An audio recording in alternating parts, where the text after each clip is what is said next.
Bueno.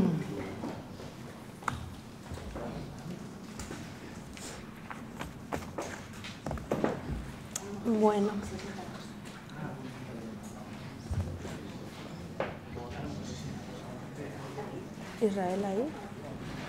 Bueno. Buenas tardes. Buenas tardes a todos y a todas. Bienvenidos, bienvenidas. Bueno, muchas gracias por estar hoy aquí, por su presencia en el museo. El pasado martes inauguramos nuestro miniciclo de conferencias dedicado a la Semana de la Ciencia. En este mes, donde distintas universidades, como la Universidad de Castilla-La Mancha o la Complutense de Madrid, así como centros de investigación como el CSIC, celebran este evento y organizan actividades para poner en valor la ciencia. Cada año se enmarca en un objetivo destacado. Este año ha sido el Pacto Verde Europeo en relación con cero emisiones contaminantes. Y por otro lado me gustaría destacar que es el año Ramón y Cajal. En esta semana también se pretende que la ciencia sea más visible fuera de los lugares habituales, como por ejemplo un museo, mostrar que la ciencia se produce en muchos ámbitos, también en un museo, y reforzar la conexión entre la ciencia y otras manifestaciones culturales. Por eso, desde el museo, pues hemos querido de alguna manera aportar nuestro pequeño granito a la ciencia. Y vamos a tener hoy el placer de disfrutar de la conferencia Conocer para conservar en el Museo del Greco. Con esta conferencia y con la impartida el martes pasado, Pinceladas de Luz, cuando la física cobró vida, queremos unirnos a las iniciativas y actividades que se han producido en estas semanas, porque cada universidad las celebra en semanas distintas, pero de noviembre siempre. Bueno, pues hoy nos vamos a detener en el trabajo de los conservadores restauradores, figuras fundamentales para la conservación de nuestro patrimonio cultural. Vamos a tener la suerte de contar con dos de estas profesionales, clave ambas para los últimos trabajos de restauración que han tenido lugar en el museo.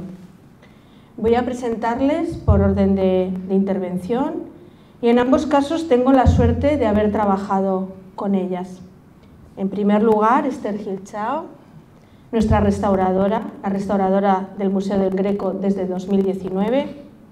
Es titulada por la Escuela Superior de Conservación y Restauración de Bienes Culturales de Madrid en la especialidad de pintura.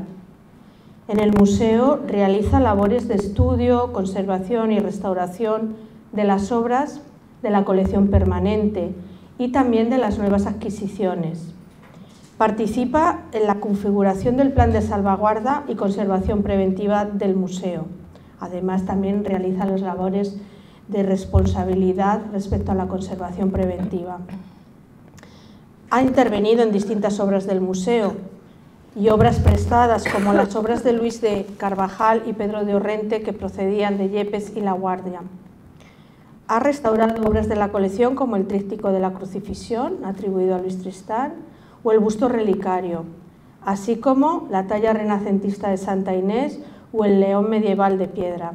Y está trabajando actualmente en otra de nuestras obras, Paisaje con Castillo. Pero su brillante currículum, no se detiene solamente en su trabajo en el Museo del Greco, sino que ha colaborado anteriormente con instituciones públicas y privadas en distintos puntos de España, pues por ejemplo la Fundación de Santa María de Vitoria, el Ayuntamiento de Madrid, el Museo del Traje de Madrid y en Toledo sobre todo, colaborando y trabajando para el Cabildo de la Catedral de Santa María de Toledo y para el Consorcio de la ciudad. Por poner algún ejemplo de este, como he dicho, brillante currículum, pues ha restaurado la Catedral de Santa María de Vitoria, el patio trilingüe de Pedro Gumiel, en la Universidad Vieja de Alcalá de Henares o la torre campanario de la Catedral de Cuenca. Han pasado por sus manos también retablos como la iglesia de San Sebastián de Villacastín, los alfarjes del Palacio de Eugenia de Montijo aquí en Toledo y multitud de grupos escultóricos y de pinturas, murales y lienzos de artistas como Lucas Jordán, Corrado Jaquinto o Claudio Coello de la Catedral de Toledo. Podría seguir, pero creo que va a ser más interesante escuchar sus palabras. Por último, voy a presentar a Ana Laborde, con la que Esther ha codirigido el proyecto de estudio, conservación y restauración de las portadas históricas del museo.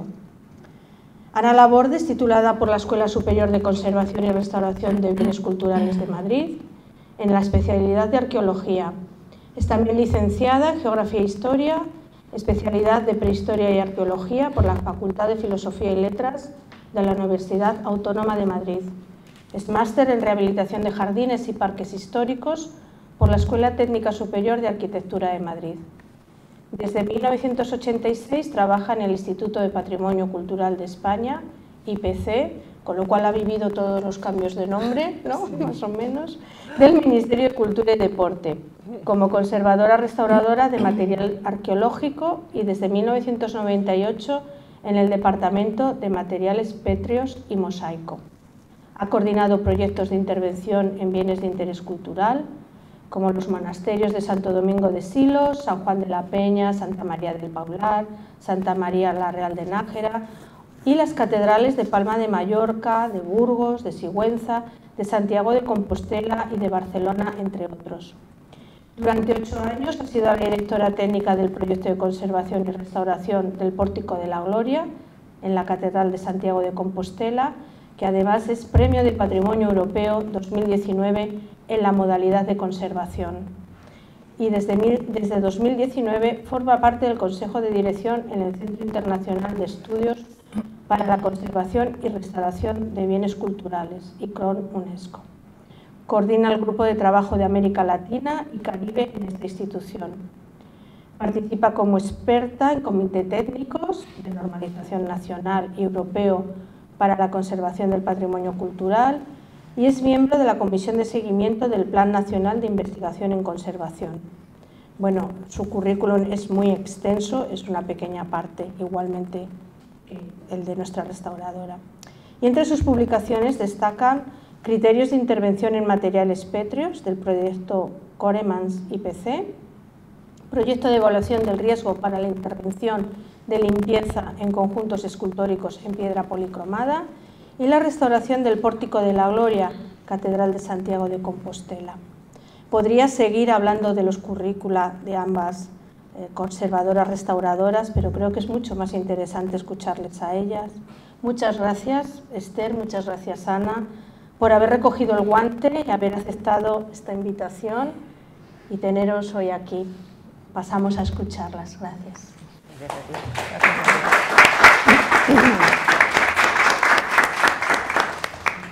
Buenas tardes a todos y gracias por estar aquí. Gracias, Ana, por haber accedido a compartir este espacio conmigo.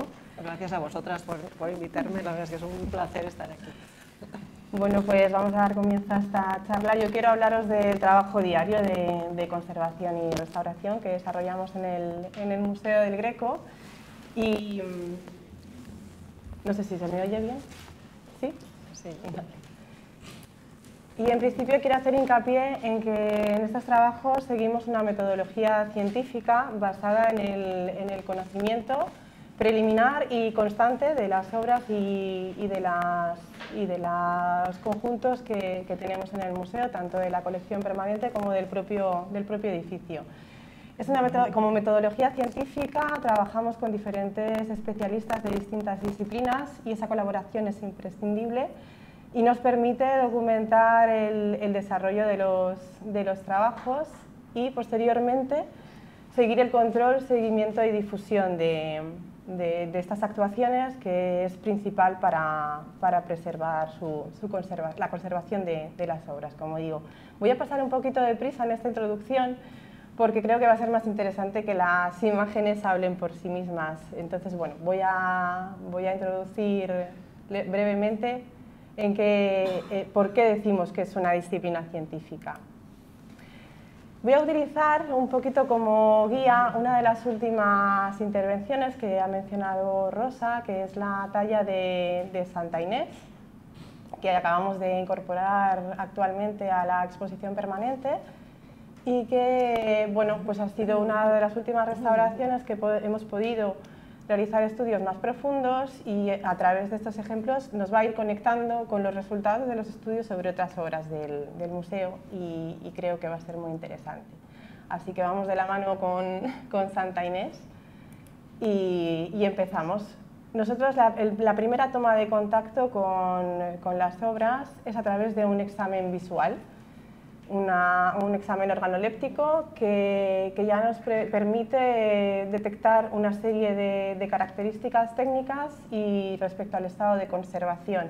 En paralelo y contando ya, en el primer momento ya empezamos a contar con profesionales y compañeros de otras disciplinas que nos ayudan además de ver con los ojos, buscar información a través de los documentos existentes, el vaciado documental y la investigación histórica artística. Aquí cuento con la colaboración de mis compañeros de colecciones, documentación, biblioteca y es inestimable su ayuda, os podéis imaginar.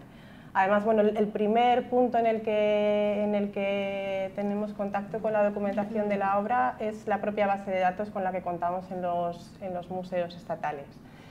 A partir de esa primera toma de contacto pasamos a atravesar la materia ya llegando a la parte invisible, porque todos estos trabajos es un poco lo que ocurre, son desconocidos y acaban por no tener toda la visibilidad que deberían tener y son imprescindibles para los restauradores.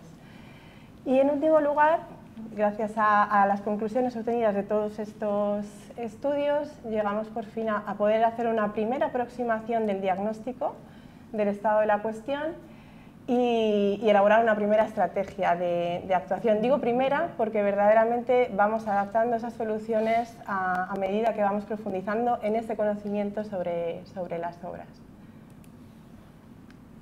Les voy a pedir que me acompañen de la mano de Santa Inés a tener esa primera aproximación, esa primera toma de contacto y que miren conmigo la obra.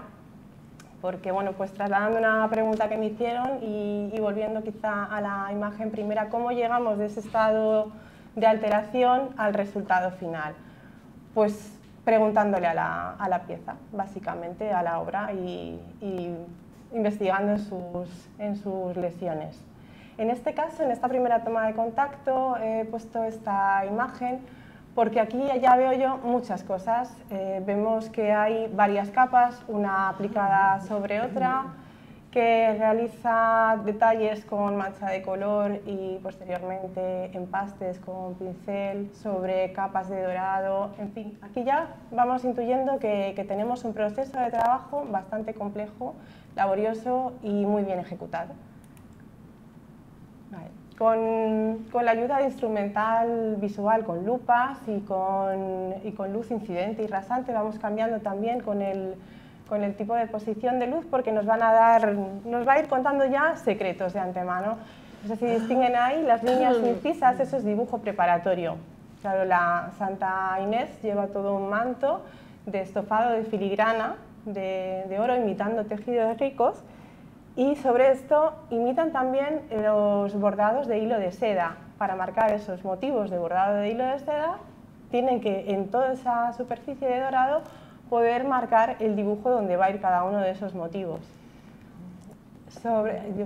Podemos ver también otro tipo de técnica de decoración del dorado que nos sigue dando información sobre todos esos procesos que confluyen en una única pieza y sobre los que luego seguiremos profundizando, pero no olvidemos que es la primera toma de contacto y ya estamos obteniendo un montón de información. Esto es un detalle de cincelado y al mismo tiempo tenemos aquí una pérdida importante, entonces vamos simultaneando toda esta toma de datos, tanto de estado de conservación como de técnicas aplicadas y materiales. Aquí, bueno, pues otro detalle de la zona de cómo estaba la cabeza. Yo aquí veo pues una fisura, lagunas en la policromía, como les digo, y todo esto se va registrando en mapas y cartografías de alteraciones, de descripción de materiales y técnicas.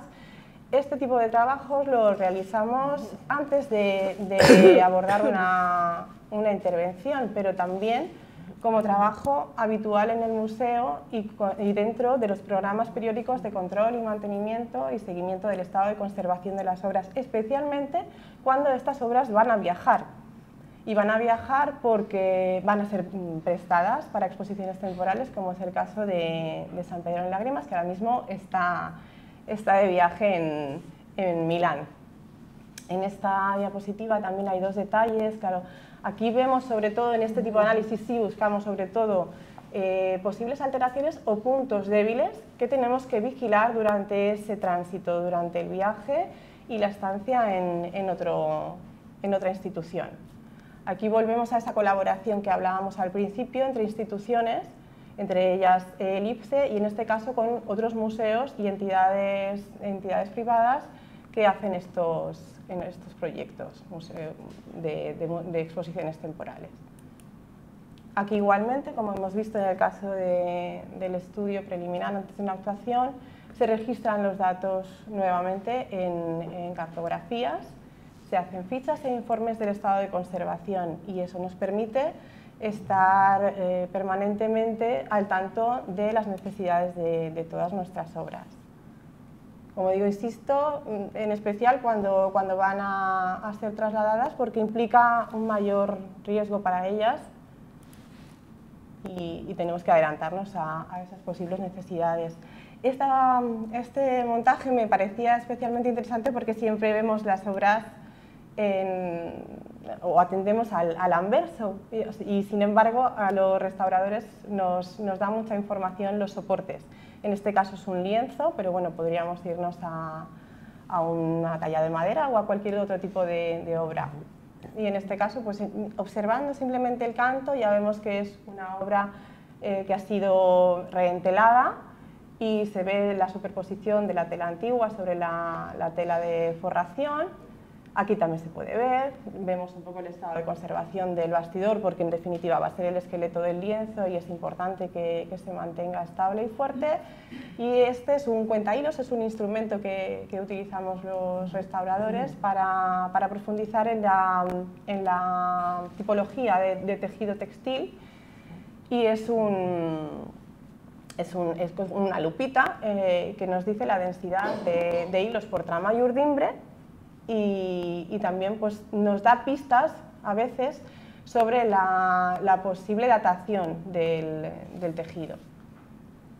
Bueno, pues una vez que hemos hecho todo este examen visual, vamos a atravesar la materia, como les decía, con exámenes físicos que no son destructivos y utilizamos diferentes radiaciones para buscar secretos ocultos en las piezas. Empezamos por el más sencillo, por decirlo de alguna manera, que es la fluorescencia inducida por radiación ultravioleta.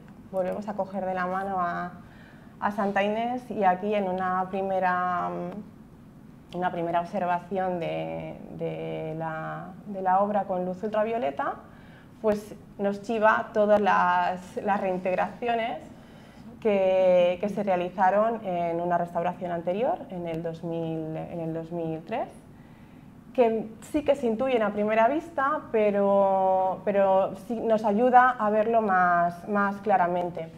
Este contraste es especialmente importante en obras como el tríptico porque estaba muy intervenida y las intervenciones no se ceñían a las zonas perdidas, sino que habían invadido parte de la pintura original y a la hora de intervenir sobre ella era bastante confuso, porque habían aplicado varias capas de barnices y amalgamas de betunes, que aquí este es el estado de conservación inicial.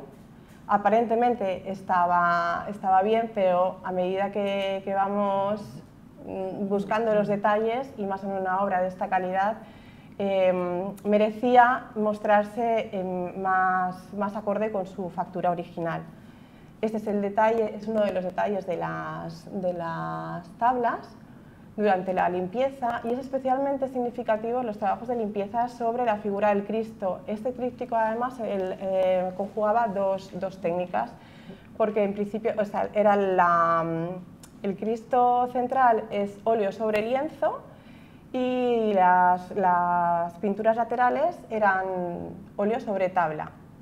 No es habitual, pero en este caso El problema que presentaba el Cristo era que, como les decía, habían cubierto el fondo oscuro con bastantes betunes y luego tenía un montón de capas de barniz sobre esos betunes. Al ser prácticamente del mismo color, se confundía durante la limpieza y me tuve que ayudar de la luz ultravioleta para que me fuera enseñando esos estratos a medida que íbamos avanzando. Sin embargo, en esta otra obra, la coronación de espinas e improperios, que está en la sala del Museo de Arte Español, al observarla con luz ultravioleta vemos que la intervención es muchísimo más respetuosa.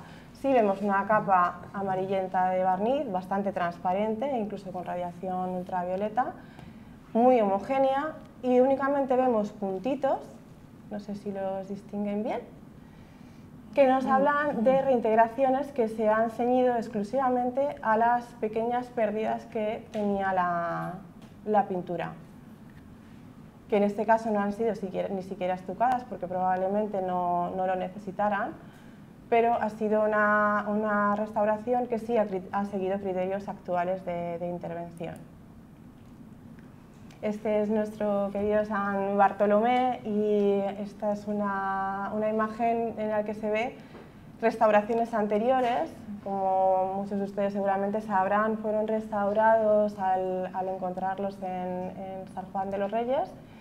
Y en este caso en concreto, esta mancha que ven ustedes aquí corresponde con una rotura y pérdida de parte del tejido de soporte, del lienzo, y se ha realizado un injerto. Este, por ejemplo, es uno de los puntos que siempre vigilamos porque no deja de ser una cicatriz, como las que podamos tener cualquiera de nosotros después de una operación. Y es un punto vulnerable que hay que vigilar en cualquier tipo de manipulación. Bueno, pues ahora vamos a pasar al siguiente nivel de profundización en este viaje atravesando la materia de las obras, que es con luz infrarroja.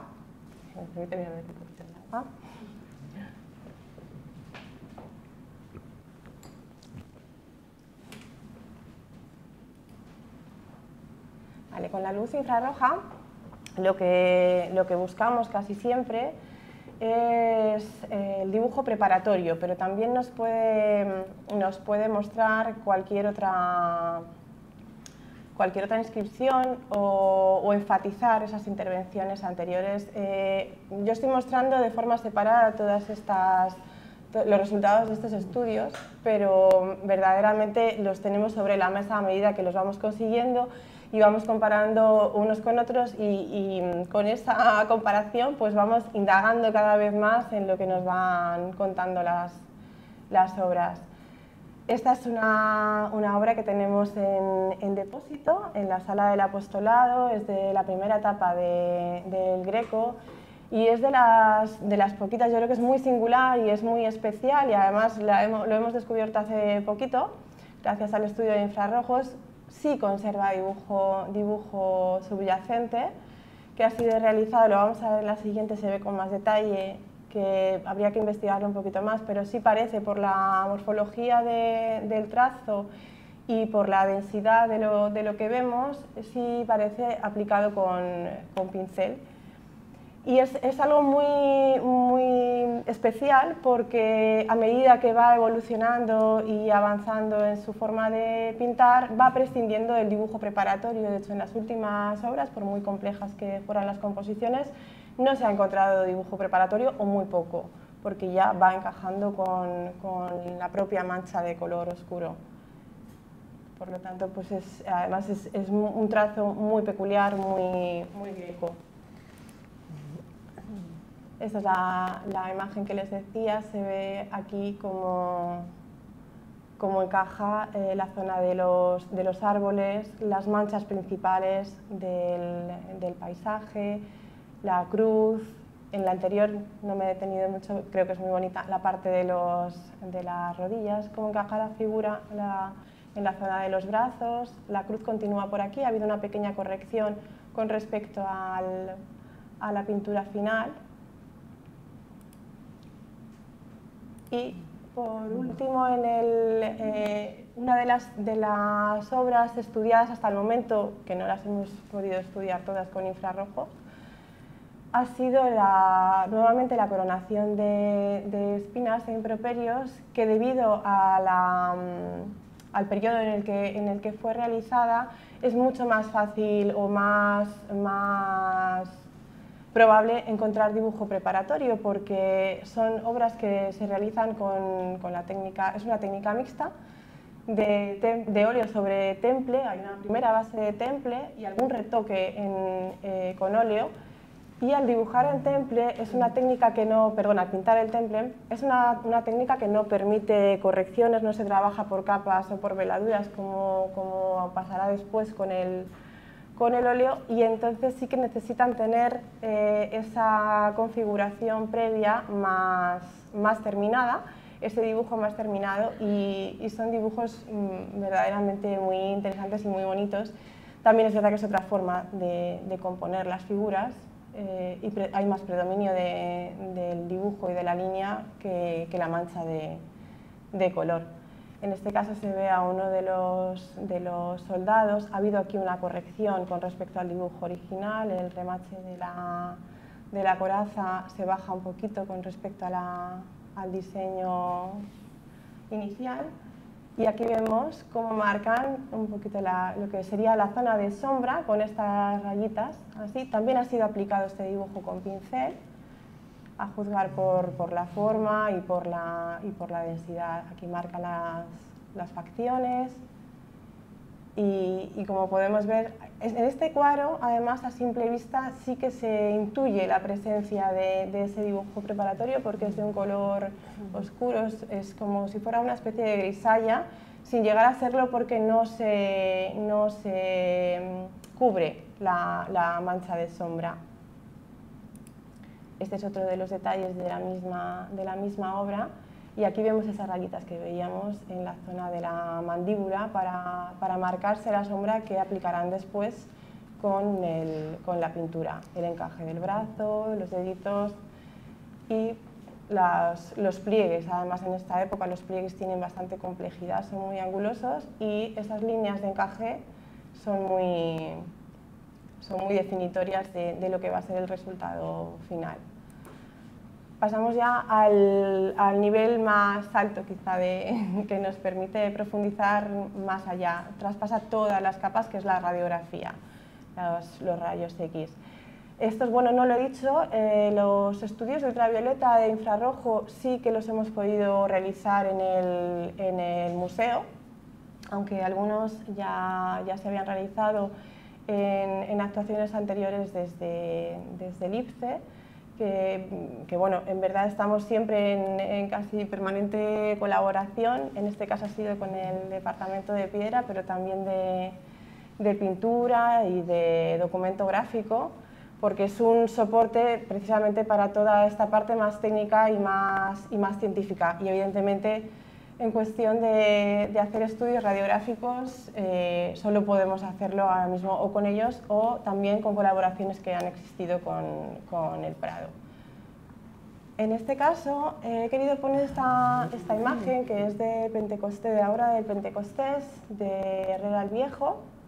La tenemos actualmente expuesta en la sala de la capilla, y fue una restauración realizada por Dolores Fuster, restauradora del IPCE, precisamente hablando de estas colaboraciones.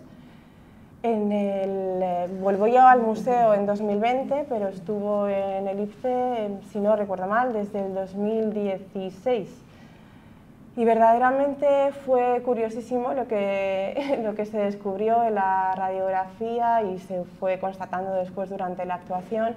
Esta obra, si ven toda esa retícula que hay de líneas oscuras, se corresponde con pérdidas de pintura que habían sido producidas porque había estado doblado prácticamente como si fuera una servilleta.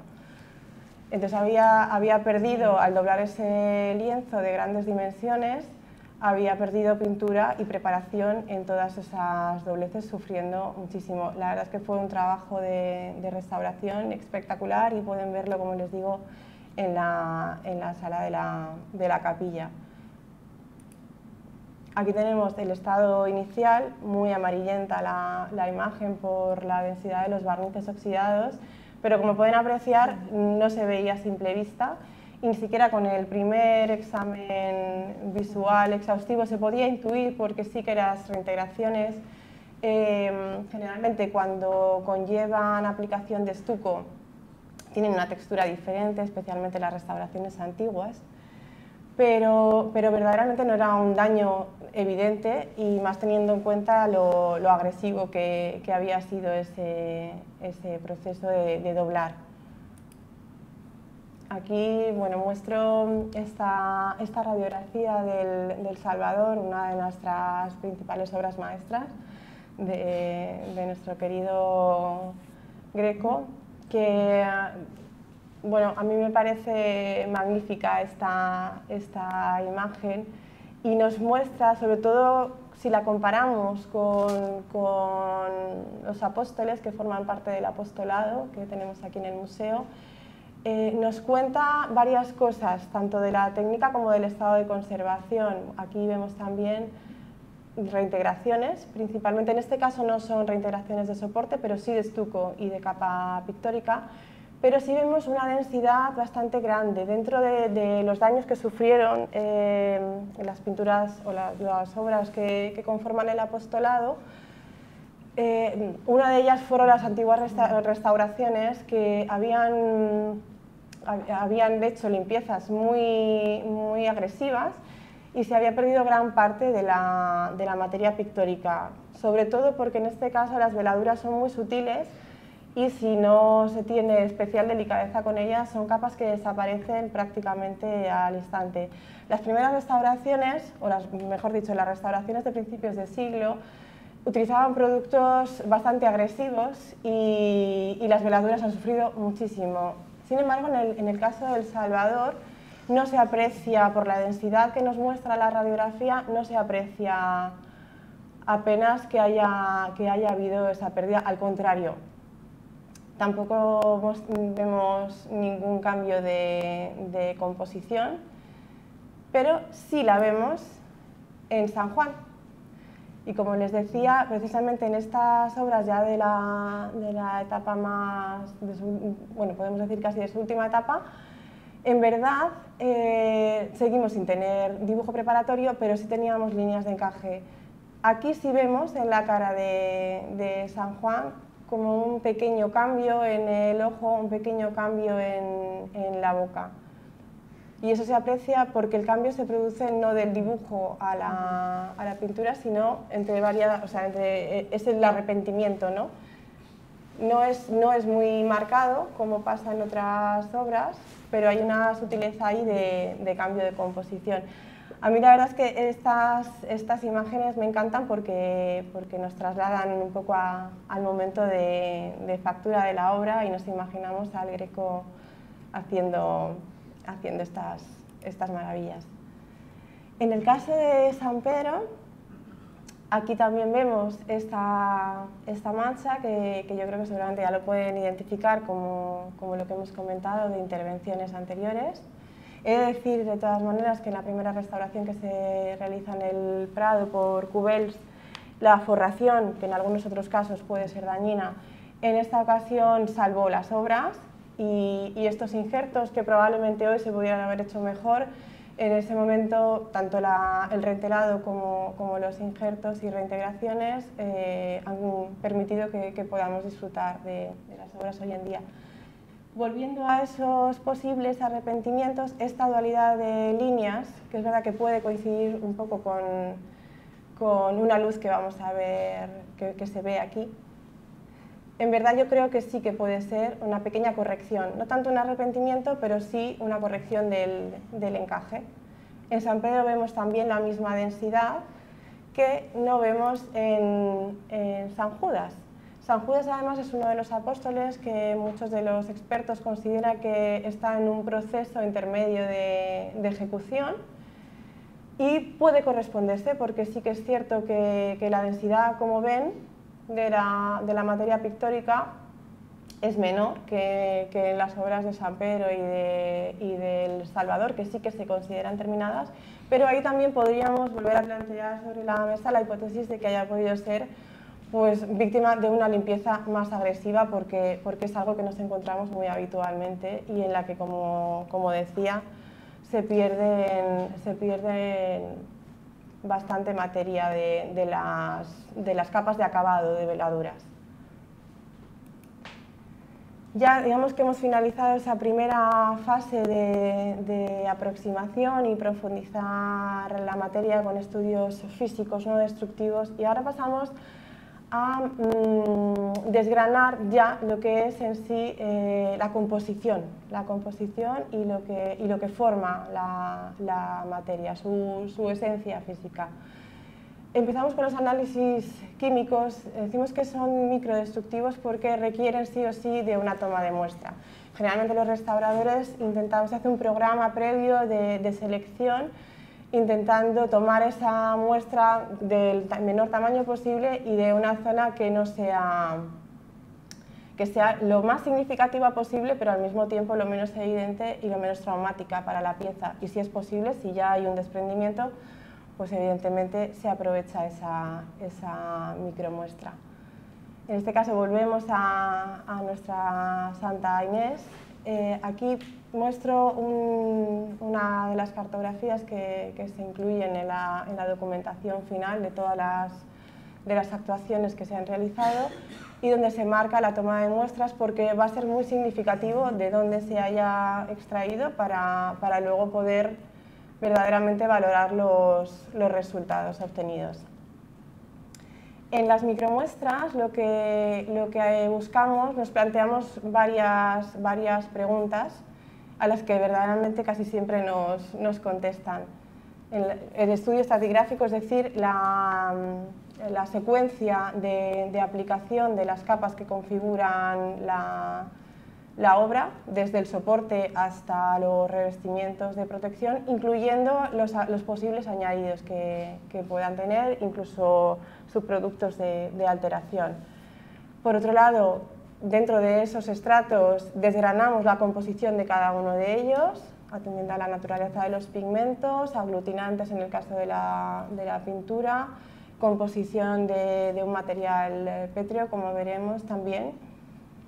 Y dentro de ese análisis pues nos van a contar los productos que han sido aplicados, en caso de que tenga barnices, repintes, pátinas artificiales añadidas con posterioridad. Y eso es igualmente de suma importancia para los restauradores, porque también nos va a marcar cuál va a ser la estrategia de trabajo, especialmente durante los procesos de limpieza, que son los más complejos porque son irreversibles en el fondo. Todo lo que retiramos no vamos a poder recuperarlo, por lo tanto tenemos que estar muy seguros de lo que tenemos entre manos, tanto del soporte y revestimientos originales como de las propias capas a eliminar, porque son añadidos nocivos. Aquí tenemos un ejemplo de una de la toma de muestras que, como ven, bueno, pues, es sobre parte del estofado del manto, del estofado rojo con detalles de flores azules que veíamos al principio. Estas son las flores azules que se marcan con el dibujo inciso. Todos estos elementos, aprovecho y le cuento, se marcan con ese dibujo. Y en este caso pues nos interesaba saber cómo se había aplicado este color rojo, cuántas capas se habían aplicado, porque además aquí no se aprecia, pero tenía como una tonalidad irregular en superficie, un tanto granate, sobre un rojo vivo, que finalmente esto es rojo vermellón, que es muy habitual, es un pigmento muy habitual, utilizado en pintura y en policromía de las esculturas. Y efectivamente teníamos por encima una veladura original de laca roja, que no estaba aplicada de forma heterogénea, era principalmente para enfatizar las zonas en sombra de los pliegues, y sobre ella aplicaciones de barnices relativamente recientes y sintéticos. Este es un ejemplo de otra de las últimas restauraciones, el león medieval de piedra. Quería ponerlo para que vieran un poco la comparativa de los resultados o de la información que obtenemos con un mismo tipo de estudio. En este caso, el estudio químico, lo que nos contaba sobre todo era no solo la composición de la piedra caliza, sino también cómo estaba formada la costra biológica que había producido alteraciones y que se veía en superficie. En este caso se encontraron algas en convivencia con líquenes y con bacterias, que además en este caso nos resulta especialmente interesante porque lo podemos extrapolar a otras pátinas biológicas que encontramos en los elementos del jardín, o incluso probablemente las podemos relacionar con las encontradas en las portadas. Estos estudios se han realizado también sobre los materiales pétreos de las portadas que hemos realizado con Ana. Y bueno, pues ha sido un proyecto que se gestó en 2019 y por fin hemos conseguido materializarlo este año. Y decir que es especialmente importante para el museo porque bueno, las portadas históricas datan, la portada sur, donde versa el Vítor del Museo del Greco, data del siglo XVI, y la portada oeste está fechada en el siglo XV. Ambas nos remontan a los orígenes del museo, como decía, y a la fundación del mismo por el Marqués de la Vega Inclán, puesto que la portada sur fue entrada al edificio del museo. Y sin más, yo creo que voy a darle paso a Ana, que nos va a poner más al día sobre el proyecto. Bueno, pues muchísimas gracias, Esther, por pasarme la palabra, y bueno, muchas gracias al museo por haberme invitado a participar en una de sus múltiples actividades. No voy a poder competir con las fotos que les ha mostrado Esther, que son realmente espectaculares. Bueno, antes de meterme en faena y hablarles de la intervención que hemos hecho en las portadas del museo, quería hablarles un poco del Instituto del Patrimonio Cultural de España, donde bueno, coincidí con Rosa y nos conocimos, y bueno, que es un centro dependiente del Ministerio de Cultura y Deporte que vela por la conservación del patrimonio cultural.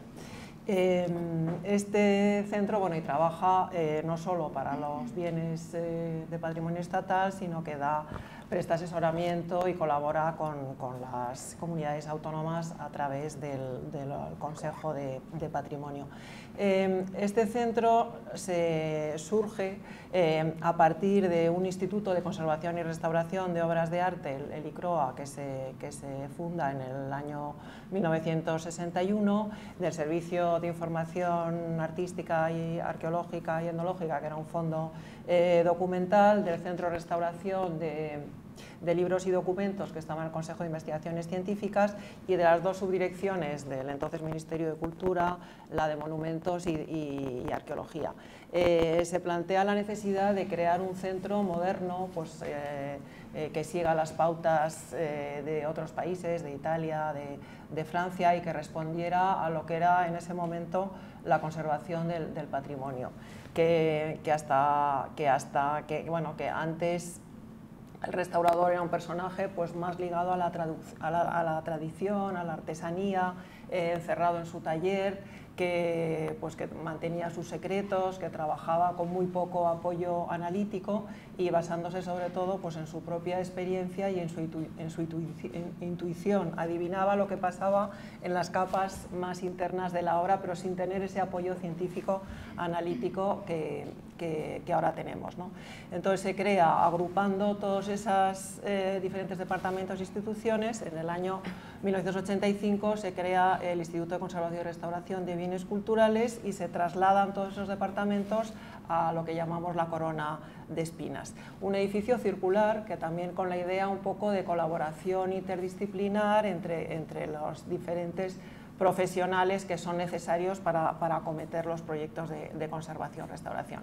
Bueno, el instituto pasa por varios cambios de nombre que responden también a ese concepto de patrimonio cada vez más amplio, no ya limitado a la pintura, escultura, arquitectura, sino bueno, pues al paisaje, al entorno, al patrimonio industrial, bueno, a todas sus manifestaciones que están en continua evolución. ¿A qué se dedica el instituto? Pues tiene varias vertientes de trabajo. Fundamentalmente es la conservación, restauración de bienes, como decía, no solo del Estado, sino también de las comunidades autónomas, y colabora y asesora pues a un sinfín de instituciones, tanto públicas como privadas. Se trabaja a partir en proyectos que cuelgan de planes nacionales que ahora a continuación explicaré. Pero bueno, tiene también otras vertientes muy importantes asociadas a la conservación-restauración, como es la documentación, un archivo, un fondo bibliográfico y fotográfico documental muy importante y que es referencia, es el más completo que hay en nuestro país y una referencia para todos los que trabajamos en este campo. También tiene unos laboratorios bastante desarrollados, pues con el tipo químico, físico, biológico, dando apoyo a los proyectos que se desarrollan. También tiene una parte de formación, con cursos tanto online como presenciales, de formación a todos los niveles, y también pues una parte de difusión, porque es nuestra obligación transmitir nuestro trabajo, salir de nuestros laboratorios, salir de nuestros talleres y explicar a la sociedad lo que hacemos y sensibilizarla para conservar nuestro patrimonio cultural. Los planes nacionales son unas herramientas metodológicas de gestión de la conservación. Son planes temáticos, hay plan de catedrales, plan de abadías y monasterios, plan de arqueología, de patrimonio industrial, pues dando cobertura pues, a los diferentes tipos de bienes que tenemos. Y otra de nuestras actividades importantes es también desarrollar pues, protocolos, guías metodológicas de actuación. Son los que llamamos proyectos Coremans, que son pues, bueno, pues, herramientas muy útiles para acompañar a los pliegos, a los documentos de contratación y también a las que podemos hacer referencia en las intervenciones con las empresas. Es un poco nuestra guía metodológica, decimos, bueno, pues estos son los criterios que hay que cumplir y así tenemos que actuar y bueno, pues nos facilita el exigir, nos facilita un control de calidad y exigir en las intervenciones que se trabaje de una determinada manera. Y también pues que sean intervenciones que podamos comparar y que podamos darles un seguimiento y una continuidad en el tiempo. En el caso del documento de criterios de intervención en materiales pétreos, luego se ha extraído de él pues, una norma UNE que todavía refuerza más pues, esa herramienta metodológica que podemos acompañar y exigir para su cumplimiento en las actuaciones de conservación-restauración. Estas son un poco los diferentes áreas de trabajo. Eso es un instituto de conservación-restauración y se trabaja en intervención, diferentes materiales en diferentes talleres, en documentación, en difusión, en formación e investigación. Pues con un continuo diálogo y puesta en común entre todos los participantes, entre todos los especialistas. La verdad es que es muy útil, como conservadora restauradora es muy útil tener los laboratorios y los investigadores en el mismo edificio porque nos permite pues llegar a conclusiones de una forma mucho más rápida y mucho más ágil que si tienes que encargar los análisis pues a un laboratorio externo, ¿no? Y bueno, pues los investigadores también están muy acostumbrados a trabajar con los conservadores restauradores, a ir a las obras y bueno, pues optimizamos mucho el trabajo, pues a veces con muy pocas muestras y reduciendo bastante los estudios. Y bueno, pues y antes de hablar de las portadas del museo, pues no he podido resistir la tentación de traer unas imágenes de la Puerta de Alcalá de Madrid, que es bueno, el proyecto que estoy trabajando ahora y que bueno, es un proyecto pues la verdad es que con bastantes recursos y de un bien muy emblemático y que bueno, refleja bastante bien pues cuál es el proceso que seguimos ante un bien de esta naturaleza, ¿no? Un patrimonio, un bien monumental. Lo primero que hacemos es una aproximación a la obra, porque para nosotros el conocimiento, el proyecto de conservación-restauración es una oportunidad única de conocimiento de ese bien y es lo principal que ha cambiado en los últimos años, ¿no? Antes eran, como decía, tratamientos más repetitivos y ahora nos basamos en el conocimiento tanto de los materiales como de la historia del monumento, de las diferentes intervenciones que ha sufrido y eso, bueno, ha sufrido, no siempre las ha sufrido, pero bueno, eso nos ayuda que eso nos ayuda a ajustar mucho mejor los tratamientos a aplicar en el futuro y también pues, a ajustar, por ejemplo, los presupuestos, ya que la intervención sea la mínima imprescindible para su conservación.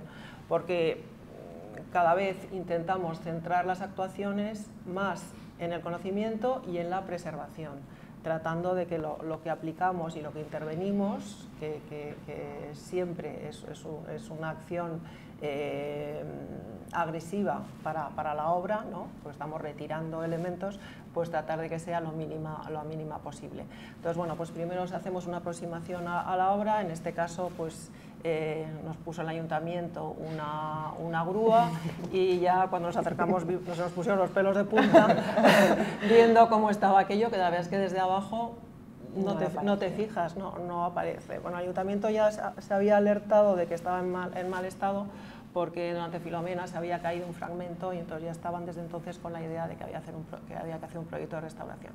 Y bueno, nos encontramos con esta maraña y de barras, de hierros y cantidad de grietas, fisuras y materiales muy alterados y bueno, pues vimos que hacía falta, bueno, pues que era fundamental contar con muchos especialistas diferentes y hacer un buen estudio previo antes de poder redactar el proyecto. Entonces, primero empezamos por un acuerdo institucional. Bueno, voy deprisa porque no tengo mucho tiempo, ¿no? 10 minutos. 10 minutos. Un poquito más, ¿no? Primero un acuerdo institucional, nos ponemos en marcha con una investigación documental, que en este caso ha sido muy interesante, porque hemos encontrado bastantes planos originales de Sabatini que no se conocían y que nos ha ayudado a comprender cómo se construyó la puerta. Luego hicimos un escaneado tridimensional, que es un soporte gráfico fundamental para poder ir apuntando y registrando todo lo que vamos haciendo y que también nos permitirá luego un registro en el tiempo, ir comparando cómo va evolucionando la puerta.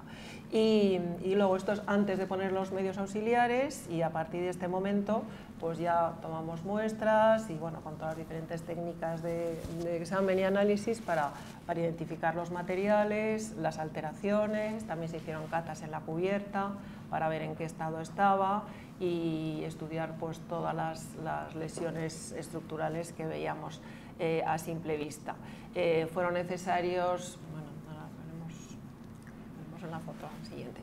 Este es un ejemplo de uno de los mapas, ¿no? Donde se reflejan todos los diferentes indicadores de deterioro que luego se va completando a lo largo de la intervención. Y estos son unos mapeos de los grupos escultóricos porque se ha estudiado... Ay, perdón.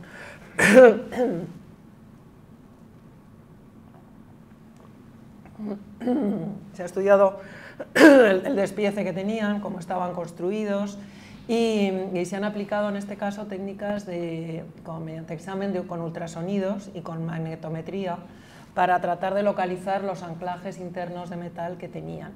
Y esto nos ha permitido pues, luego poder definir qué anclajes nuevos se podían retirar, cuáles se podían conservar y bueno, pues también si era necesario en algunos casos añadir algún anclaje más, pues en colaboración con un equipo de ingeniería que nos iba calculando pues los apoyos, los pesos, el riesgo de vuelco, de movimiento que podían tener algunos elementos. Y bueno, pues con toda esta información se elaboró el diagnóstico del monumento, hicimos una serie de ensayos con diferentes tratamientos que pensábamos que eran los que podían necesitar la obra, y se redactó, y bueno, viendo su funcionamiento, pues se seleccionaron cuáles nos considerábamos más idóneos, y ya a partir de ahí se redactó el proyecto de ejecución, el proyecto de intervención. Y bueno, esto es un ejemplo, por ejemplo, del proceso de limpieza, pues como está quedando, ¿no? Que bueno, esperamos poder terminar a finales de diciembre o enero si el tiempo nos lo permite, ¿no? Y este es bueno, pues uno de los grupos escultóricos, ya una vez limpio y tratadas todas las grapas de metal. Y bueno, pues paso ya a hablar un poco de nuestras portadas del museo, que bueno, pues ha sido un proyecto de colaboración con el museo, ha sido un proyecto más modesto, pequeño, pero como en todos ellos, pues hemos aprendido bastante de la conservación de estos materiales y de este elemento pues bastante emblemático del museo, que no sabemos si estuvo desde su origen ahí o fue colocado por el marqués. Pero bueno, son unas portadas del siglo XVI, pues muy valiosas y que era importante conservar. Esta es la ficha técnica con los restauradores que han participado, la empresa adjudicataria y bueno, los diferentes colaboradores para la documentación, el estudio histórico y arqueológico, que también ha sido muy importante, y todo el apoyo analítico que hemos tenido con estos dos laboratorios. Ay, perdón. Larco-Química y Georteca. ¿Cuáles son los objetivos? ¿Cuáles han sido y son los habituales en una intervención de este tipo? Pues bueno, estabilizar esos riesgos de deterioro que le afectan, intentando minimizar su acción sobre el bien y asegurando que, bueno, pues que no se vea afectado pues por intrusiones de agua, escorrentías, humedad capilar, etc. Como decía, la intervención tiene que ser de mínimos y tenemos que poner todo el énfasis en la prevención, en la conservación preventiva, en el seguimiento. Y bueno, eliminamos únicamente todos los elementos inestables que generan daño a los materiales históricos, y respetamos todas las ediciones que se hayan podido hacer a lo largo del tiempo de los siglos. Y bueno, utilizamos cada vez más materiales tradicionales que sean compatibles con lo que tenemos, ¿no? Pues, en este caso, pues las cales naturales para los marteros, o tratamientos de limpieza afines a los soportes pétreos que teníamos. Y bueno, pues hemos puesto mucho hincapié en documentar todo lo que hemos hecho y difundir y contarles también nuestro proyecto. Esta es parte del trabajo documental, pues localizando fotografías antiguas para ver, bueno, comparar un poco con el estado ahora, y nos dan a veces datos muy interesantes de elementos que se han perdido o de, bueno, inscripciones o datos pictóricos o graffiti que pudiera haber en su momento, ¿no? Y bueno, este es el estado en el que estaban las portadas, la sur y la oeste, pues bastante sucias, con muchos depósitos de suciedad, incluso costras bastante gruesas de contaminación, erosiones por la lluvia, pérdida de elementos, pues como se habían desvaído las grafías, ¿no?, sobre el dintel, y los portones de madera también en muy mal estado, y en la parte baja pues elementos perdidos y muy erosionados, y luego también con una pérdida estética de su valor estético importante, ¿no?, por todos bueno, pues es por ese deterioro, ¿no?, que las afeaba y por esa pérdida de elementos. Empezamos por tomar una serie de muestras, pues muestras de piedra, de morteros. La imagen superior pues es una muestra de la piedra granítica.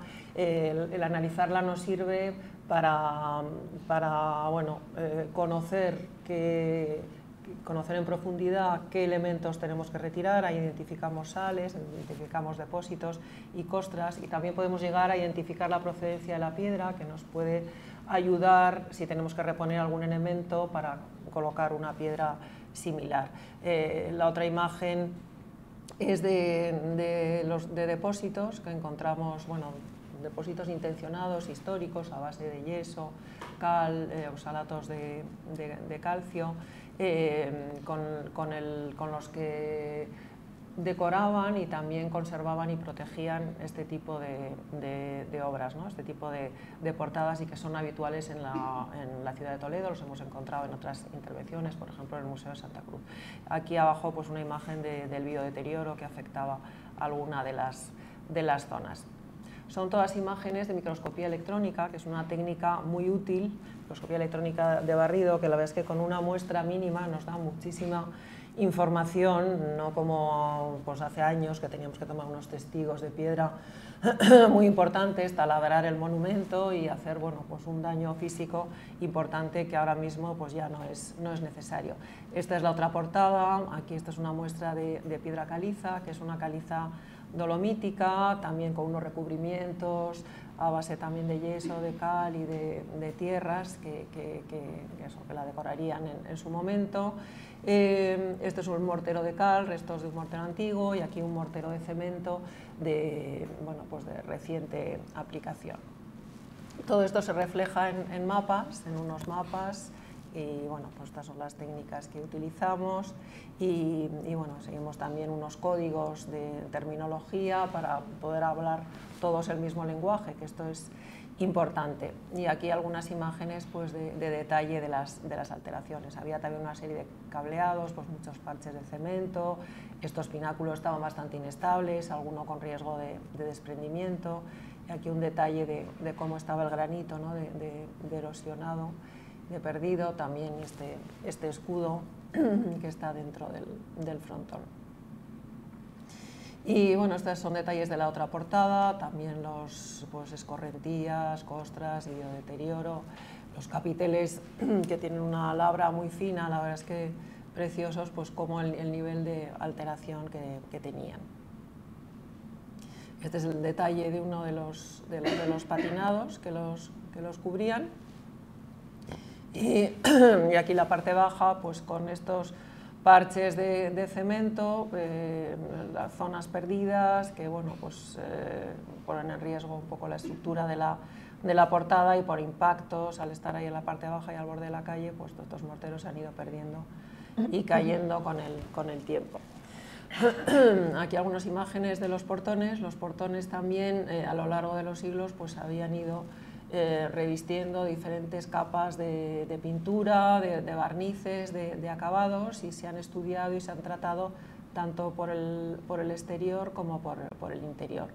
Y tanto la madera como también todos los elementos metálicos de herrajes y llamadores que bueno, pues tienen una calidad impresionante y que apenas se aprecia con todos estos recubrimientos envejecidos que tenían. Este es otro de los detalles. Y esta es la otra portada, también pues con injertos, pues arañazos, pérdidas, en fin, estaban muy degradadas. Y aquí la leyenda sobre el dintel, pues que estaba, bueno, pudimos analizarla y ver que estaba compuesta por óxidos de hierro y bueno, que se limpió, se trató y se reintegró en algunas zonas para facilitar su lectura. Y estas son algunas imágenes de microscopio en las que se ve por las diferentes capas de barniz. Se pudieron identificar restos de la pintura original de las portadas, pues a base de tierras, de óxidos de hierro, de resina de de colofonia y pinturas antiguas también al óleo y otros recubrimientos más modernos de barnices sintéticos y pinturas actuales sin ningún valor histórico. Una parte importante del trabajo son todos los ensayos de tratamiento, pues pruebas con diferentes sistemas de limpieza, pruebas también con diferentes productos para retirar los depósitos biológicos, con diferentes consolidantes para recuperar la cohesión en las zonas más degradadas, también tratamientos de protección frente a la lluvia, frente a la intemperie, y también con morteros, diferentes mezclas de morteros, siempre con mortero de cal, pero con diferentes tipos de áridos, más o menos gruesos y con colores minerales naturales, para también definir en cada zona qué mezcla íbamos a emplear, y también pruebas de entonado. Aquí algunas imágenes de estos ensayos, y la imagen de abajo es también con microscopía electrónica de barrido, que vemos, por ejemplo, en uno de los ensayos de consolidantes, pues cómo se deposita el producto en la superficie. Esto es muy importante porque tenemos que evitar que se forme una película continua e impermeable, hay que dejar que la piedra transpire, y entonces lo que tenemos que mantener es la porosidad de la roca, simplemente reduciéndola un poco, ¿no? Y esto, pues por eso es tan importante hacer estas pruebas antes de aplicar cualquier producto. Y bueno, aquí algunas imágenes del proceso, ¿no? Con los tratamientos una vez definidos, pues tratamientos de fijación, aquí cogiendo alguna muestra para precisamente comprobar luego en el laboratorio cómo estaban funcionando los productos, porque no se hacen solo ensayos preliminares, sino también luego se va comprobando durante todo el proceso, esto es importante, cómo se van comportando. Y aquí inyectando pues unas lechadas de mortero para rellenar algunas pequeñas fisuras y grietas. Pues la limpieza pues, se hace normalmente en seco, pues con sistemas mecánicos, ¿no? Para no activar pues, sales o posibles componentes que haya en el interior, o oxidar los compuestos de hierro. Entonces, pues, con aspiradores, microabrasímetros, con un árido que no afecte a la superficie de la piedra, pues son sistemas muy precisos, muy controlados y siempre manejados por una persona con conocimiento que vaya decidiendo en cada zona hasta dónde tiene que llegar. Este es pues, uno de las cornisas y ménsula pues, muy deteriorada, y este sería el proceso de intervención. Y aquí algunas imágenes de los morteros, pues se han retirado todos los morteros de cemento y los que estaban en condiciones de conservación deficientes e inestables, y luego se han ido aplicando todas esas mezclas, pues tanto para inyección como para el rejuntado, y también morteros ya más de reintegración y recuperación de volúmenes. Y algunos elementos que estaban inestables se han cosido. Para esto se insertan unas varillas de fibra de vidrio y bueno, pues así se aseguran, se unen, se ensamblan los elementos y luego se sellan todas las fisuras pues, con morteros. En la jama derecha de la portada oeste, ahí fue necesario colocar insertar una sustitución en piedra natural, porque era un volumen bastante importante y el mortero no tenía entidad suficiente para asegurar el afianzamiento estructural de la portada, ¿no? Entonces colocamos un sillar de piedra. Y bueno, pues estas son algunas imágenes de los recrecidos y de las juntas, como he mostrado antes. Los capiteles de la portada oeste estaban muy perdidos, muy fracturados, pues se limpiaron, se desmontaron y también se ensamblaron pues, con esas mismas varillas, cosiendo el fragmento al núcleo posterior de piedra. Que no se oye. Que no se oye. ¿Se oye poquito? Perdón. Y luego, bueno, pues rellenando algunos volúmenes que faltaban con mortero. Tratamos de no reconstruir lo que está perdido, sino simplemente asegurar su estabilidad y bueno, una reconstrucción hasta el límite que permita la lectura de ese elemento. Y en el caso de las grafías sí se reintegró pictóricamente algunas letras de la leyenda porque se habían perdido, se intuían, sabíamos perfectamente por dónde iba, ¿no? Sabíamos su diseño y por eso pues, se reforzó un poco el color para poder recuperar su legibilidad. Este es un poco el proceso y bueno, cuál es el resultado final. Y por último colocamos una protección de zinc en las cornisas y en el frontón para impedir que la lluvia se filtrara y minimizar la escorrentía sobre los tramos inferiores de la portada.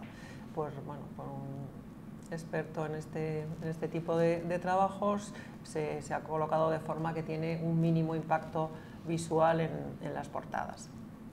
Y bueno, pues es un elemento de protección muy importante, además de dar un tratamiento hidrófugo para evitar que les afecten el agua de lluvia, ¿no? Directamente. En cuanto a los portones, pues fue muy trabajoso porque había que eliminar todos esos barnices y pinturas recientes y identificar y conservar todos los restos de acabados antiguos que teníamos. De acuerdo con el historiador y gracias a la investigación histórica se pudo comprobar que los restos que aparecían eran similares a las de otras portadas de Toledo, de otros portones de Toledo de la misma época. Y bueno, pues tomamos la decisión de una vez limpias recuperar en algunas zonas ese color que se había perdido. Entonces, bueno, se eliminaron pues todos los elementos extraños, ajenos y que afectaban a la conservación y se limpiaron mecánicamente y con un pequeño apoyo de limpieza química en algunos casos para retirar pues las zonas más cristalizadas y que no se podían eliminar solo mecánicamente. Y algunos detalles del trabajo y bueno, este es el momento, está aquí Raúl, pues colocando algunos injertos porque había, sobre todo en la portada oeste, se habían perdido bastantes partes de la madera y se colocaron unos injertos en una madera natural compatible con la original para cerrar esos huecos y bueno, siguiera funcionando como portón aislante, ¿no? Lo mismo en el exterior que en el interior. Y bueno, aquí algunas imágenes del tratamiento de los metales que se limpiaron mecánicamente. También luego se dio un tratamiento antioxidante y de acabado de forma que aquí vemos dando los tratamientos de forma que recuperaran, pues se pudieran apreciar de nuevo pues todo el trabajo del orfebre, todas esas incisiones que les da la calidad que tienen.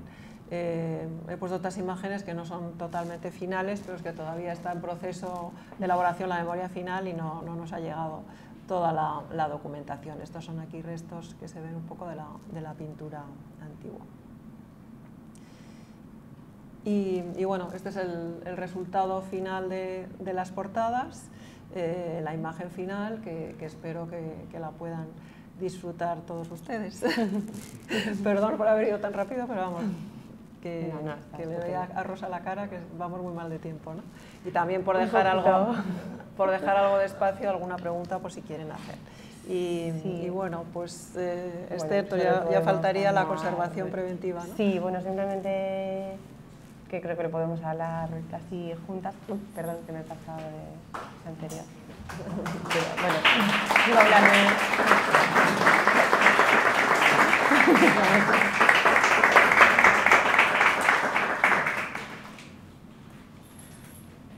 Pues no sé si hay alguna pregunta. Bueno, muchas gracias, ambas. Creo que te falta una pincelada. Sí, bueno, íbamos a... Sí. Sí, un segundito, lo podemos hablar incluso las dos. Era simplemente pues, reseñar otra vez la importancia de la conservación preventiva y una vez que se hace una actuación como la de las portadas o cualquier otra intervención, necesita un seguimiento y se establecen unos protocolos de control y mantenimiento en los que, bueno, pues observando periódicamente la evolución de las actuaciones y de las obras con esas medidas adoptadas, pues a partir de ahí se van estableciendo los protocolos de actuación si es necesario o bueno, pues avanzando en esos estudios que permitan conservarlas tal y como se han quedado después de la intervención, y en eso nuevamente contamos con la ayuda de todo el personal del museo en nuestro caso, y además, bueno, pues con el soporte de otras instituciones.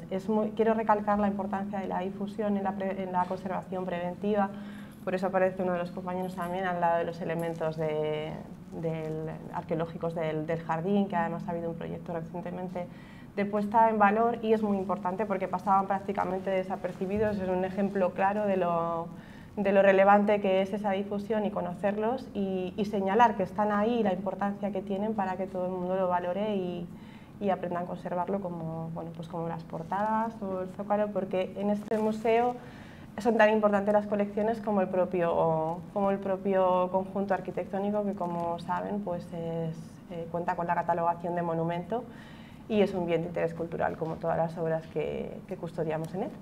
Y esto yo creo que ahora sí. No sé si quieres añadir algo más. No, nada. Yo creo que ahora sí ya damos por concluida la charla, que espero que les haya gustado.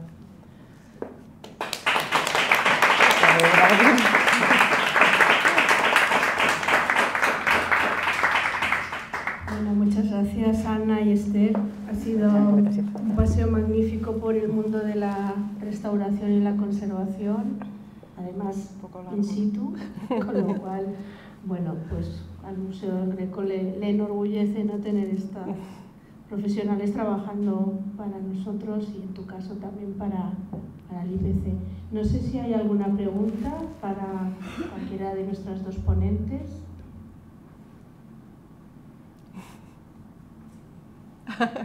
Lo esperaba. Sí, a mí me gustaría, Esther, si puedes contar un poquito cuál es el futuro, tus futuras intervenciones en el museo. No sé si puedo desvelarlo. Un poco por encima. Bueno, principalmente, como sabes, estamos estudiando, bueno, pues las nuevas adquisiciones que de momento no podemos desvelar. Vamos a dar la sorpresa en su momento. Y bueno, actualmente sí que estoy con el proceso de restauración del paisaje, que es una obra que ha tenido que esperar por exigencias del día a día, pero ya estamos a punto de finalizar. Y como siempre, pues el día a día del museo que nos tiene muy entretenidos.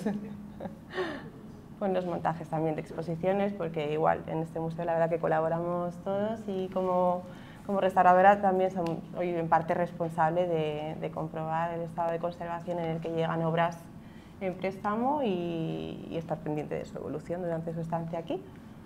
No sé si alguien más quiere preguntar algo. Ana, has hablado, cuando estabas hablando de la restauración de la Puerta del Alcalá, has estado hablando de unas pruebas de ultrasonidos y sí. batimetría. Y te iba a preguntar si podías hablar un poco más sobre esos exámenes y esas pruebas, y nos podías contar un poquito más en qué consisten. Sí, pues mira, estas pruebas bueno, se hacen bastante en escultura, en piedra, porque normalmente cuando las esculturas tienen un cierto tamaño, pues son diferentes fragmentos que están ensamblados con metal. Y hemos solido probar hacer radiografías, pero como la piedra es muy densa, las radiografías no penetran suficientemente y no llegas a ver lo que hay en el interior. También hemos solido probar gamografías, que en algunos casos sí que nos ha dado buenos resultados, y lo habíamos pensado para las esculturas de la Puerta de Alcalá. Lo que pasa es que la gamografía, pues, para poder ver el interior, que bueno, en algunos casos a veces puedes ver incluso la corrosión del metal, tienes que emitir con bastante potencia. Entonces esto, hacerlo en la parte de arriba de la Puerta de Alcalá, pues era complicadísimo. Y entonces recurrimos a un equipo de la Universidad Autónoma que tienen, bueno, pues, estos equipos de diagnóstico, que los usan para para estudio de muros, pues estructuras internas de muros y tal. Y bueno, son equipos sencillos, son como 2 sensores que pones en un lado y en otro, y pues uno funciona con ultrasonidos, entonces el ultrasonido pasa a través de la obra y te da diferentes, o sea, identificas diferentes materiales y más o menos su posición. Y luego magnetometría es un poco lo mismo, que son también diferentes 2 sensores que pones en un lado y en otro y también te dan discontinuidades. Y en el caso de la magnetometría nos resultó muy útil para adivinar las fracturas que veíamos en superficie, las fisuras, hasta dónde podían llegar. Y lo que hemos hecho es luego volver a hacer el mismo examen en las obras a posteriori de la restauración, que así eso nos ha dado mucha tranquilidad de que, bueno, que hemos inyectado morteros y sellado y tal, y de, bueno, realmente esto ha quedado bien sellado, el mortero ha entrado hasta adentro y bueno, pues que nos ha dado bastante buenos resultados. Entonces es una técnica no destructiva, es fácil llevarla al monumento. Y bueno, es trabajoso porque tienes que hacer muchas mediciones en cada escultura, sacas luego, estableces como unos índices de riesgo, ¿no? Con una escala del 1 al 5, y entonces bueno, pues hay zonas que ves que son rojas y peligro total de colapso, y otras que son verdes, y haces como unos mapas de riesgo. Entonces tiene bastante trabajo de toma de medidas y luego de análisis de las medidas y conclusiones, pero es una información utilísima porque, claro, pues aquí, por ejemplo, el principal problema de la conservación de las esculturas eran todos los anclajes metálicos que tenías los que veías desde el exterior como los que no veías, ¿no? Y bueno, hemos visto muchos huecos que se han rellenado con plomo, por ejemplo, para encapsular el hierro y que no se oxide, ¿no? Tanto con la lluvia. Y bueno, cada vez tenemos más técnicas de este tipo pues que nos ayudan un montón a ver lo que no vemos, ¿no? Como decía Esther. Gracias. Esther, yo te quería preguntar una cuestión así muy facilita. En las obras que has restaurado aquí en el museo, ¿cuál te ha producido una mayor sorpresa o mayor satisfacción después de la intervención sobre ella? No sé si sabría elegir una. La verdad es que todas al final son casos particulares que te ofrecen una experiencia diferente. Quizá una de las que más he disfrutado ha sido el tríptico. Sí, no ha sido tan llamativo, pero sí que al quitar esos recubrimientos que veíamos en la presentación se recuperaba la calidad de la delicadeza de la pintura de esa obra. Además, el tipo de obra, por ser un tanto casi miniatura, al retirar esas capas que empañan ese detalle tan bien conseguido, pues creo que es una de las que disfruté especialmente. Pero bueno, cada una se han llevado un pedacito de mi corazón. Y Ana, otra pregunta. Cuando os encontráis en estos materiales tan monumentales, un problema que no esperáis, entiendo que de vez en cuando, a pesar de todos los diagnósticos que habéis hecho, surge algo que os descuadra. Sí. ¿Cómo actuáis ante eso? Que pues siempre te encuentras con cosas que no te esperas, porque por mucho que estudies, hasta que no te pones en la obra, pues siempre surgen sorpresas, ¿no? Siempre hay algo que estaba ahí y que no lo has visto. Pues ¿cómo actúas? Pues hacer lo que puedes. Bueno, o sea, a veces hay que rediseñar un poco el proyecto y adaptarte a lo que te va surgiendo. Claro, es un poco ese primer diagnóstico que decíamos, sí, que siempre vas amoldándote un poco a la evolución del... Sí, pues además lo que pasa en restauración monumental es que la situación puede ser muy cambiante, o sea, además de ser muy heterogénea, no es un cuadro que tú te encuentras unas capas de pintura, ¿no? Que toda la superficie es más o menos igual, aunque tenga repintes y tal, pero en edificios, en monumentos, la superficie no se ha no se ha intervenido en todas las zonas, no se ha alterado igual en todas las zonas, no responde igual a los tratamientos. Entonces hay, en los estudios tú estudias, analizas o examinas una zona, pero luego tienes que extrapolar eso a todo el monumento, pues es muy complicado. Entonces, por eso tienen que ser siempre es muy importante que sean profesionales con mucho conocimiento, porque por mucho que haya un proyecto, tú tienes que ir tomando decisiones milímetro a milímetro y centímetro a centímetro. Tú tienes un abanico de tratamientos validados a los que puedes recurrir, pero luego tú vas decidiendo qué vas haciendo en cada zona, y es una realidad muy cambiante. Incluso durante todo el proceso de intervención puede ir cambiando. Nos pasó, por ejemplo, en el Pórtico de la Gloria, todo lo que habíamos decidido que íbamos a retirar, eran pues unos depósitos, unas costas que estaban completamente saturadas de humedad y muy húmedas. Según íbamos avanzando en el trabajo, se iban secando y se iban comportando de forma totalmente diferente. Y empezamos pensando que era una intervención de limpieza y se convirtió al final en una intervención de fijación y de consolidación, porque esos depósitos prácticamente salían solos al final, pero la policromía se nos desprendía, entonces teníamos que fijar y consolidar, ¿no? Entonces, bueno, pues es el reto que tenemos. También es la belleza de estas intervenciones, que todas son distintas y es lo que te engancha. Y bueno, unas son muy emblemáticas, otras son menos, pero todos los proyectos son muy bonitos. El patrimonio monumental, las dimensiones también. Sí, porque siempre te metes y es como, bueno, pues meterte en una aventura nueva, ¿no? Y además en cada una aprendes y te sirve para la siguiente, y ahí seguimos. La verdad es que es un trabajo muy bonito, y además siempre colaboras con profesionales fantásticos y te llevas muy buen recuerdo de todos. ¿Alguna pregunta más? Bueno, pues nada más que daros de nuevo las gracias, que ha sido interesantísimo.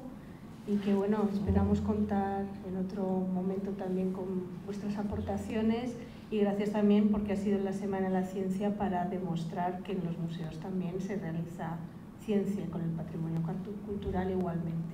Bueno, gracias a todos por su asistencia.